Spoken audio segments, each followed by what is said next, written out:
Just me, my hound, and my gun. Chasing them deer, rabbit, and squirrel, now that's my kind of fun.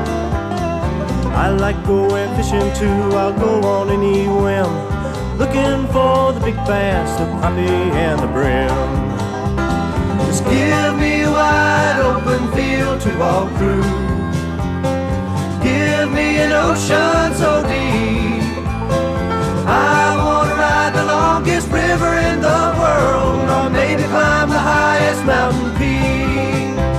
Like going down to the fishing hole, my buddies and me and my old cane pole. Bait them hooks and wet them lines, it's a life I love so fine. It's almost supper time, you'd think the world was mine.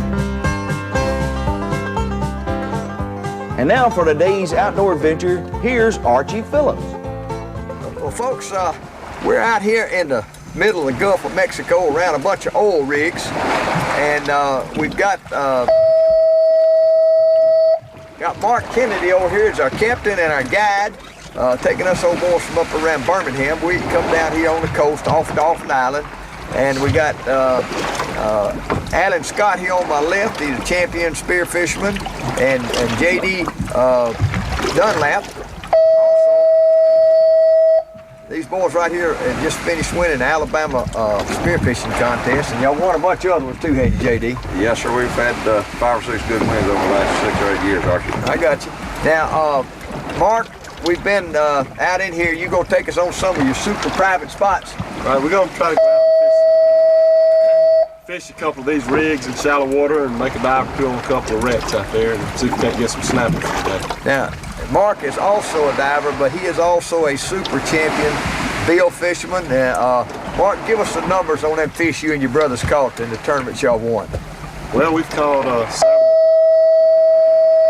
700 and 800 pound fish in these, billfish tournaments. This is blue marlins, right? Right, blue marlin, and catch a lot of big king mackerel, 55, 60 pound kings, a lot of nice snapper and grouper and amberjack. So I've had the pleasure of being with one of the best guides out here in the Gulf of Mexico and 2 of the top-notch spearfishermen.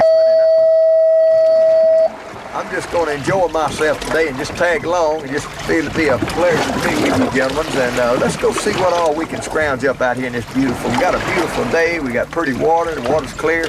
We got the man that knows where all the fish are. So let's go see what happens. Let's go get them.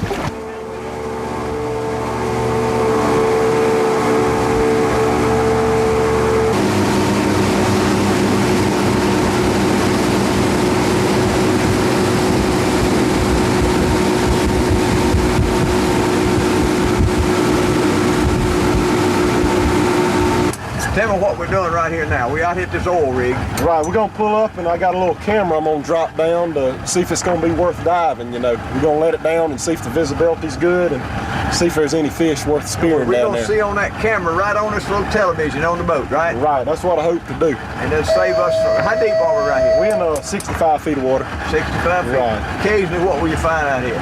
Well, I'm just looking for some snapper and grouper. See if they're down there, see if they, enough visibility to see them. Yeah. And, basically just see if there's anything worth wasting a dive on, There you go. You're just going to let that down with a pulley? Is that what you're going to do, Mark? Right, just put it down there and let it down. And hope it don't leak. Hope it don't leak. Now, normally you said you'd pressurize that thing. Right, I usually will purge things, but I just didn't have time to get it all put together right, but I believe it'll be all right. Gonna let her down. You got a knot right there. Probably. All right. I don't know if we're going to be able to see anything when we get down where it's dark. Come here and feed this rope out a bit. I got it. Pull it up about 5 or 6 feet. There's something right there. There's sheephead. There's sheephead. This building's pretty good. Yeah. You can see them way back yonder. Yeah, there's something back there. What is that way back there? That's sheephead and one. Sheephead. I seen one snapper go by. Did you? Or either a sheephead with no stripes.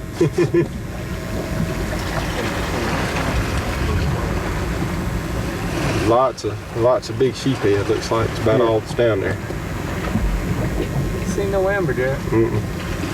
Ain't seen no snappers. What I'm hunting. Yeah. Mark, you want to ease it down? There's some snappers. See them? See some snappers? Yeah, just went by them. Pull it up a little bit. Okay.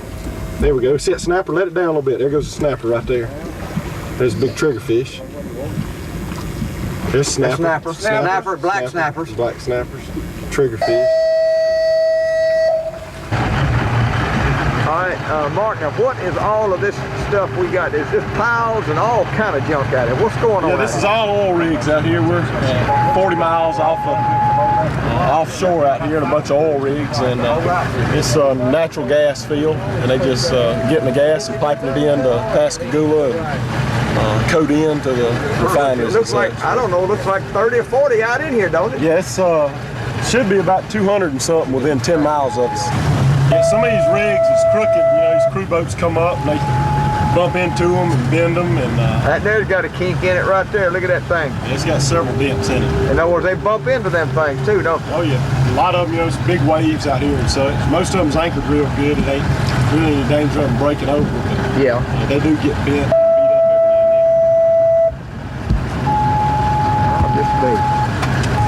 Now, Mark, what's that thing right yonder? It's a jack-up rig. That's what they do they'll drill and get the drill place and the wellhead place, and then they generally will build a permanent rig up over the top of it. In other words, that thing jacks up in the air. Right. And then what'll happen? Then they got the drilling rig. That's that big thing sticking up to your left is where they drill down with. Now, what is the purpose of the jack-up rig? Well, that's just instigate the drilling process and give them somewhere to start, you know, before they start building the rest of it. Oh, I see. That's the dredge. They're laying a pipeline out here from these oil rigs into the refinery. And all that you see behind it is dredge spoil, where they've, you know, got the mud up in a pile, and they lay the pipeline down and they cover it back up. All right, let's go ahead and get him geared up over the boat. You gotta put the cameraman in the water first. Yeah, I'm gonna wear my wetsuit. I know a lot of y'all ain't wearing y'all's, but Well, you may be in the water longer than the rest well, of us. not only that, I'm not gonna sit around there and let them barnacles tear me up like they did last week, JD. All right, suck it up just a minute. All right. Yeah, looks like one on the other side. Latch backwards, Archie. Let me look at it. That ain't a latch. Your strap's on the wrong side. Got to undo it. So, I need to hold it by the other side. Yeah, hold it by the other side there. Good. Shot of you falling in? No. Good. Here we go.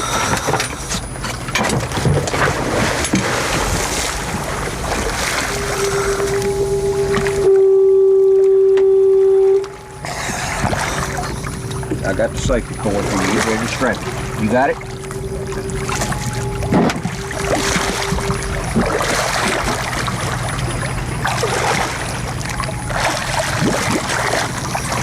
All right, guys, I'll be here in about 2 minutes.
we're down under this rig, and the water is kind of bad. You got to bear with us a little bit. Now, Alan, you hadn't any more got going good, and you're using your smaller gun there. What'd you get right off? You got a snapper, didn't you? Yeah. I usually use this pneumatic air gun on the smaller fish. It'll go up to about 20 pounds. 20 or smaller, I'll use the air gun. Yeah. But you really, if in clear water, you'd have shot that one with a big gun, wouldn't you? Yeah, most likely. Our visibility couldn't possibly. JD, we lost you down there. What was it, 10 foot? Archie, max? I'd say 10 foot max, probably closer between 6 and 8. Yeah. And there's plenty of fish there, but the main thing about it is you just can't see them till they're right on you. And I think several times Alan made a shot at the sheephead in here, and a big old giant snapper come breezing off to one side there. But look at that gorgeous thing. Now, Alan, tell us what you're doing right there. All right, I'm running the spear all the way through it. It's easier to take the fish off like this if you just run it through and then back through the fish. Now, we're close to the bottom, which the visibility is going to be bad, but that's where a lot of these big snappers were. We didn't plan it that way, but that's the way it turned out, and y'all just bear with us on here while we're getting up off the bottom. It gets a little clearer as we come up, and normally you just kind of get out on your knees down there when you're doing that, don't you? Yeah, we stay close to the bottom and right now and just kind of lay low for them. That's Mark Kennedy. He's got his pole spear, and when the water's clear, and when you get around good, you can string these sheephead up like crazy, and amberjacks and everything else with those big pole spears. But you back with your light gun there, aren't you, Alan? Yeah, we hardly didn't use the big gun. Shot. Look at that. Yeah, that was close. Now, the main thing about this particular wreck, this is an oil rig. We were only in about 40 foot of water, and the sheephead were stacked in there like cordwood. Of course, the snappers, I think they saw us and got gone, didn't they, JD? Yeah, Archie, there were several times when I would be swimming around, couldn't see any fish, and I'd look behind me, and sometimes those snapper would be trailing you. Yeah. But these old sheephead, they lay in there kind of good, and of course, you got a major job cleaning these things, but you can go down there and spear your sack full of them and put them out there and fillet them out, or I just usually take and scale them, just cook them like you would a brim, just pan fry them, and they're fine that way. They live off those barnacles. Now we're up a little bit off the bottom where you can see the visibility is a little better, but just look at those things stacked in there. They're just everywhere. You got sheephead, and there's a bunch of spade fish in there with them. There's a spade right up at the upper top. There's a snapper over yonder in that right-hand corner, a black snapper. Just a little everything in that. There's a little bit of everything on this rig, yeah. Now this pole spear is okay, and I think that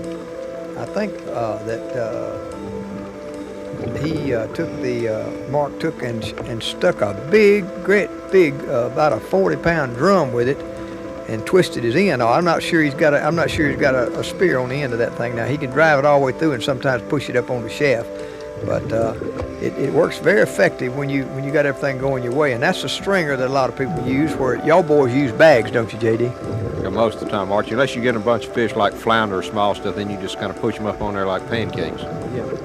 It's always a good idea to have your buddy system going down here when you're diving like this. Most of the time, we've got everybody in sight, and this one was pretty muddy. You were right there handy, but not right at me, wasn't you, JD? Yeah, Archie, I could see y'all off in the distance, and when I say the distance, I'm talking about only 10 or 12 feet away. That's as far as you can see. Yeah. Now, somewhere along in here, Alan, there goes one right up the side right there. He's gonna mess up. Look at that. Good shot, Alan. Good shot. You start shooting them sheephead, Alan. You know, I can only stand so much of that as a cameraman. You know that, don't you? Right. I knew you was wanting to take my gun away from me.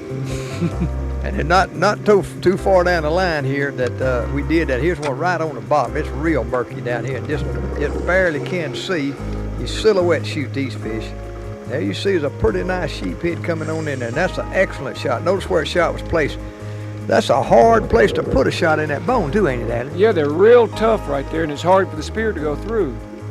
And that removal technique, you come all the way out and then all the way back through. Is that correct? Yeah, that's the quickest way to do these. Yeah, there you go.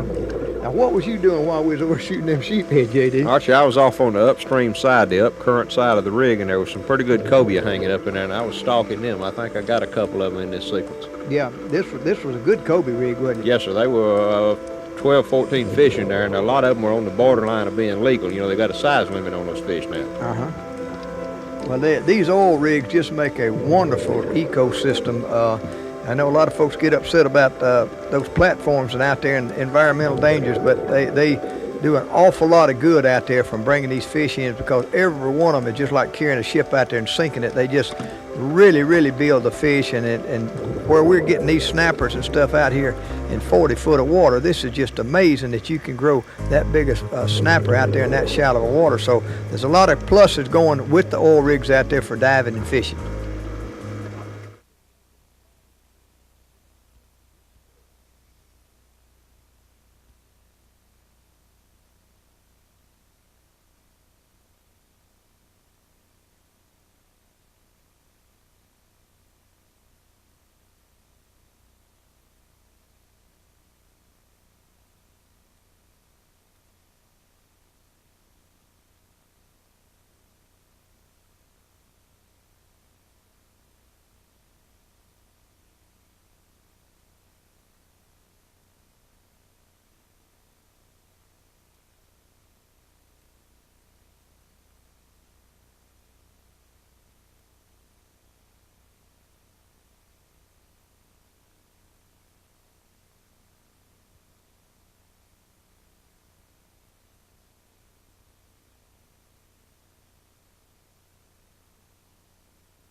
Preserve that memory for a lifetime with a quality mount from Archie and Bubba Phillips Taxidermy. With over 35 years experience leading the way in the development of the most modern and innovative methods of taxidermy, Archie and Bubba Phillips can have your trophy back to you in 4 to 5 weeks. Durable, long-lasting color, and accuracy is our goal by researching various species of fish and bringing it to you with the convenience of home delivery. Freeze your fish solid in a plastic garbage bag, roll them up in 1 inch or 2 of newspaper, put them in a cardboard box, and send him UPS on Monday. Outside the southeastern United States, send him second day air. You know, Alan, I hate to stay down in that deep water where it was muddier. When we could come up there at the top, we could do just about as good up in that clean water, couldn't we? Yeah, there seemed to be a lot of fish in the clear water too, up toward the top. We didn't see a lot of snappers on the upper side. They were kind of close to the bottom. That was a bad thing. We'd be culling out some good snappers if we stayed up in that clean water, wouldn't we? Yeah, they weren't where we thought they would be. There went one. You just got one right then, Alan. That just, the water was not good enough, and you just had to be looking at it side-eye to get that one, didn't you? Just barely saw that one. And you're only about, what, 6, 8 foot from that fish when he's out of vision? Right. We didn't have the visibility this day. That's a good one. Look at that pretty thing. That's an excellent shot. Notice how Alan placed that breakaway head. It went all the way through and came back through and lodged against the back of that fish right there, that's just about dead on his kill zone, ain't it, Alan? That's right in the area we want, yeah. What a beautiful fish, and I'm gonna tell you, they really taste good in that skillet. And JD, you want us good on that cooking business. You slice up them barracudas and them amberjacks and put them on the grill and all that kind of stuff, don't you? Yeah, Archie, we get all our good meat out of it. We don't do this just for the sport of it. All of it goes in our belly. I noticed you take that snapper and you skin that thing all the way up between the eyeballs, take his cheeks out, his throat. When I got through, it wouldn't even make soup. Y'all even bake the backbone, don't you? Yes, sir. We keep the backbone and put it on the grill. And the barracudas, y'all keep them too, don't you? Barracuda makes a wonderful grill fish. Now tell them about which barracuda's good to eat and which ones ain't. Well, all the barracuda that I know of north of somewhere around, say, Fort Myers, Florida, up north, have always been good. Now, the southern barracuda down around the Keys and out in the islands, you get a ciguatera poisoning out of a lot of them. I see. We want to tell the folks when you dive in any of these places out here, I recommend you go ahead and wear a wetsuit and wear gloves and carry you some peroxide with you. If you get a cut, wash it with soap and water, put some peroxide on it, and don't have these bad infections like a couple of us has got. There's old JD. He snuck around the backside over here and brought that ling in on top of it. You see that, Alan? We wasn't even watching that deal, was I it? didn't even know he got it. No, I sure didn't. Yeah, you look like a Mardi Gras bag here. Yeah, we got some snapper, we got some spade fish, we got a trigger fish. There's fish everywhere. Wasn't that good, Archie? Excellent, excellent. I tell you what, there's about a 15-pound snapper come by you missed down there. I didn't see it. He comes breezing by in that muddy water. I saw one go by and I couldn't get close enough to him. That's the one I was chasing. You missed this I because missed the big one. you were sitting there pulling that sheep head off and he come breezing by. Oh gosh. You got a sack full of fish. Yeah, boy, got a nice mess of fish Look at them fish right there. That's pretty. And look at this snapper right here. You think that ain't a nice snapper? That's a nice snapper there Look now. at that thing. That's a good pretty one. fish. Alan, I'm taking a little liberty with your fish. That's quite all right, Archie. Here, That's take such a another one. nice, such a nice fish. I just want to let the folks see him. What would that weigh, Mark? That's probably 10 pounds, 12 pounds, something like that. All right. That's netting right there. Now. Nice fish. Bunch of sheephead on there. Where you at, Brett? He's right there. We got So him. make sure you ain't floated off. All right, let me see that. What that sheephead right there? All right, let's see. Now there was a lot of them that side Oh down there. yeah, plenty of them that side. Yeah, that's a big old nice sheephead there. Look at that. Look at the sheephead right there. Ain't that a fine one? Now, Alan, we could just, there's thousands of them down there. We could just sit down and shoot sheephead for a while. There's You a know? little trigger fish. Yeah, little trigger fish. Get that bag. What's in that bag, JD? Probably a 20, 25 pound cobia, Archie. Oh boy. Look down in there. Let's see what we got, Brett. Not too big for the sack. Yeah. You gotta turn that thing sideways to get him out of. Oh yeah. Fine ling. Fine ling. Super good. Here it comes. He got something. Looky there. Look at that. Looky there. Woo-wee! What a snapper. Holy mackerel. Look at that thing. JD, was there more than one? It's a whole barge. A whole barge? It's a barge. It is. Has it got any more on it? Is it full of them? It's not, there ain't many up this big, but it's full of good fish. Is it? It's right under me, right here. Yeah. All right. Alan, have you ever, you or JD, in your life seen as many spade fish in one place as it was on this old barge down there? I don't think I've ever seen them this thick anywhere. You just barely got to the bottom. I want everybody to look right quick over in that left-hand corner. There's an amberjack swung by. Snappers everywhere. Look at the snappers on this thing. There he is, right in the corner left down there. Amberjack.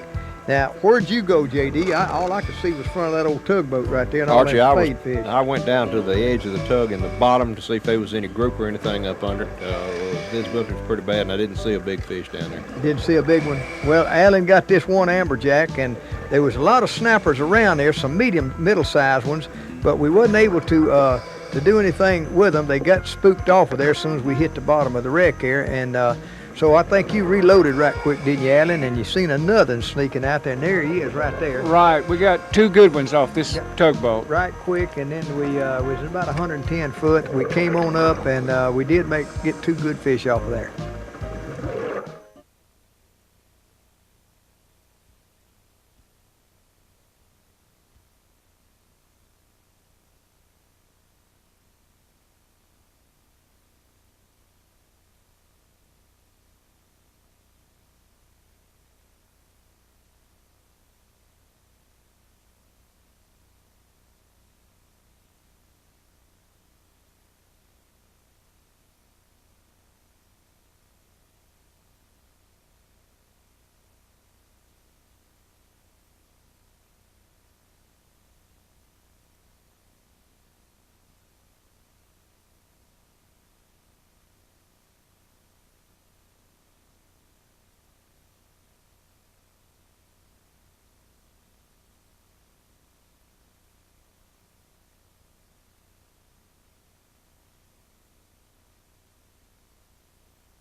folks, I don't know about y'all other three, but I got a belly full of red snappers here. Yes, sir. Look at these gorgeous fish. We got lings here. We got snappers. We got sheephead, amberjacks, barracudas, and one bluefish. Just had a super day. I want to know if you two boys here enjoyed this dive that Mark put us on. Real good time. Real About as good as it gets, Archie. And time-wise, we about bottomed out, JD. No, we could, if we had a little more light, we could probably make another dive or two in this 100-foot water. What, for 10 minutes maybe? 10, 12 minutes. 10, 12 minutes. We about exhausted all of our time though, and we've just had a great time. I want to invite you folks that's never had any real great fishing. We got the Chamber of Commerce over at Gulf Shores and at one there at Orange Beach, Alabama. Dolphin Island got a Chamber of Commerce? No, they just incorporated as a town now. Okay. And, they got a program going on and everything. I see, but we're off Dolphin Island, where we're out front. Right at Dolphin Island. Off Dolphin Island, and there's got just one old rig after another. We got wrecks out here. We got old ballast stones that were dumped in the 1700s. We've got rubble and stuff from the bridges that our states put out there. We've just got a lovely place. And now Mark, he's fussed at us. He said we didn't do as good with these spear guns as he does with a hook. But logistically, we can't get up down that fast as you can that reel over there, Mark. That's right. Y'all did good. Yeah, we've had a great time. And y'all folks stay tuned again next week for some more outdoors with Archie Phillips.